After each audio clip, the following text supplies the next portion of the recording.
Господине Црвенковски, каде е документот што го покажавте на Канал 5? Бидејќи и Шврговски го бара, а во Канал 5 велат дека не сте го оставиле. Ја му го дадов на новинарот со кој што го водев работ и колку што имам информации, тој веќе го има предадено тој документ во дирекцијата за класификација на документи. Инаку овие денови слушнавме на Рашмонијада дека обвинителот Зврлевски пратил допис во рок од 5 дена, нити пратил допис, нити јас сум добила. Вчера доцна попладнето слушнав дека изјавил дека тоа било дезинформација. Не знам што им се случува во државните институции, ми се чини дека се помалце во хаотична состојба, ама тоа не е ништо ново. Пред Букуреш, што беше предложено? Како што изјави премиерот на говорницата на собраниски прашања, референдум за Република Македонија Скопје или име Република Македонија Скопје?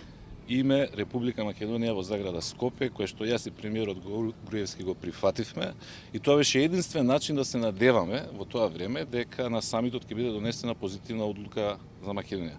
Белким некој не мисли дека ќе добиевме покана, а потоа на референдум допрва да се изјаснуваме.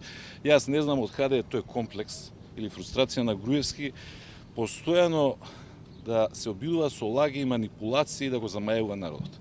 Цела Алијанса, сите земји членки, Грција, Нимец, сите знаеа дека го прифативме предлогот Република Македонија во заграда Скопје и пак ќе речам предлог кој што беше 10 пати полош од онај во 2005-та, а кој што сега се обидува да го искористи за некакви дисквалификации лично мој или на Социјалдемократскиот сојуз.